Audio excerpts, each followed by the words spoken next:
Okay, then. Okay, now, which are those actions when you require only qaza? Those actions, okay, what are those things? Eating or drinking due to forgetfulness and continue to eat. Here, before this point, let me clarify one. When you eat or drink out of forgetfulness, it's a forgiven. Your rosa is valid. Your rosa doesn't break at all. Remember this point, sisters. Even if you indulge in sexual intercourse out of forgetfulness, your rosa doesn't break up at all. So we need to remember this point. But here, the point which I have highlighted here, you eat or drink out of forgetfulness, but then you continuing to eat. I mean, you know that you did out of forgetfulness, but then you thought, oh, my rosa is broken, so you just continue to eat. So in this situation, then you only need to make the qaza. You don't have to pay the kafara. Okay, you don't have to pay the kafara. Okay, now here, the vomiting. Many people, they have the misconception. They say, oh, vomiting actually breaks your fast. Never. The general principle is vomiting does not break up your fast at all. Either it's a mouthful or either it's not mouthful. When we say mouthful, it means when you cannot control your vomit, we say mouthful. It doesn't mean like your mouth is full. No. Mouthful means when you cannot control. So if it's a mouthful or not mouthful, it does not break your fast at all. We need to remember this general point. Now, here, what I have mentioned here, intentional. When some people, they force themselves to vomit. In that situation, if it's a mouthful, then it breaks your fast. If it's not mouthful, then it doesn't break up your fast. So this is another point. So if it breaks your rosa, then you only do the qaza. Okay. And now here, so menstruating woman, menstruation starting during fasting hours. So here, because like, I mean, I made the intention of fasting, but what happened during the day? I got my periods. So now my rosa is broken. So I have to make up that qaza. Will have to make up that fast later on.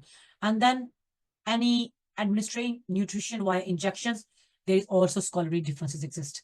Here, for example, some says if it's a nutritional injections, then it might break your fast. So this is quite debatable issue. I'm not going to go into this at the moment. So inshallah, later on we can discuss this point. So what the Hanafi mazhab says, what the other mazhab says, so then you are clear about this point. What's the injection? When we say injection, so when it's a nutritional injection or when it's a medicinal injection, then the difference between them, inshallah, I will explain this point next time, inshallah, in my slides. Okay, so just remember these. For these categories, we just need a qaza. We don't need to do the kafara or expiation, just the qaza. So this is another point now. Okay, the recommended actions in the fasting. Eating sahur. Sahur means pre-dawn meal. Like when you wake up for sahri, it's a sunnah action. It's a mustahab. It's a recommended actions. And delaying sahur, for example, like before fajr, you delay your sahri, but you finish before fajr. Why? Because many people, they just keep eating and they think like, oh, because we can still hear the azan, so it's okay. We can carry on with our eating. No, you can't. You have to finish before fajr. But delaying sahur is the recommended. And hasting to break the fast at Maghrib. It doesn't mean like you just break your fast before like 15-20 minutes before Maghrib. No, it's just before Maghrib, 3-4 minutes, or might be 2 minutes before Maghrib. Like when like this is the time for iftar. We have the calendars in our house, so we just follow those calendars and we can break our fast that time. So do not leave your fast. Like some especially mothers, sisters, when they're working in the kitchen, they're serving everyone. There are many guests coming in and they're serving everyone. But what about their own fast? They think, oh, it's okay. We will eat later on. No. You also need to iftar your fast at that specified time. Do not delay. It's also a sin. So it's not a good action. Okay, then breaking the fast with dates or water is also sunnah action. So if you do break your fast, or even if in the suhoor time, if you do eat dates or even if a sip of water, may Allah subhanahu wa ta'ala bless. Because the Prophet said, Allah has blessed the sahur time, the sahri time. Even if you take a sip of water, then you feel the fullness. You don't feel that kind of thirst or hunger, which the other people, like many people, they have a habit. They say, oh, we have done the iftar, so we don't need to do the sahri. It's okay. We can, yeah, it's okay. I mean, many people, they can stay, without eating or drinking the whole day. But the thing is, we need to get the more reward. If you just wake up at that time, do the tahajjud and eat the sari. So sari, even just a sip of water, and you get so much reward for that time. So why not we should get these kind of things, little things, but they make a big difference in our life. Okay, now disliked action in fasting. Excessive rinsing of mouth and nose. Remember, sisters, sometimes when we rinse our mouth, or especially our mouth, while we are doing wuzu, sometimes water, we swallow some water. Remember this point, sisters, our wuzu is broken.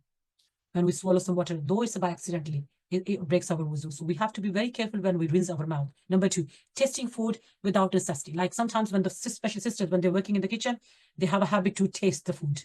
I mean, I'm not saying swallowing, just taste the food. So tasting the food, it's a dislike matter, dislike action. Yeah, there is a concession for those sisters if their husband are strict. They don't like extra salt, less salt, then they start screaming and shouting, which is not a nice thing to do with his wives. But if they do, then in those situations, yeah, the woman, they're allowed to taste the food. And the same for they can chew the food for their babies. But nowadays there are so many blenders, we can just simply choose a blender, we put the food in there easily. It's in a chewable state, so the children, they can easily eat it. But if there is no blender, of course, then the mother's mouth is always a blender. It works as a blender for their for their toddlers. Okay, and then using abusive speech or arguing.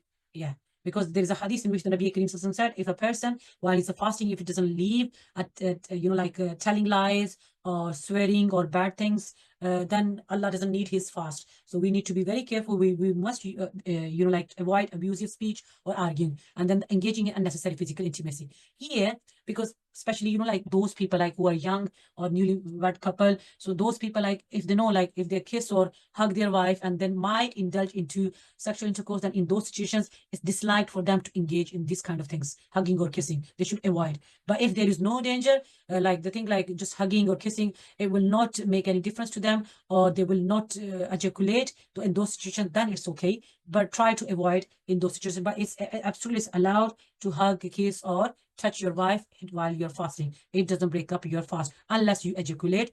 Then it breaks your fast, and then you have to make up the qaza for that. So all about, I think, so these are the things we have discussed, alhamdulillah. So yeah, so this is all done, sisters, alhamdulillah. So far we have speed up our slides. So next time, inshallah, I'm going to talk about the Taraweeh and the Sadaqatul Fitr and Ittikaf, and inshallah a few things about Zakat. So they will be not very detailed, but it's just up to that level. So then at least your concept about these things, they are clear, and then you can act upon to spread the word wherever you can, inshallah. فقير في الحياة من الصحاب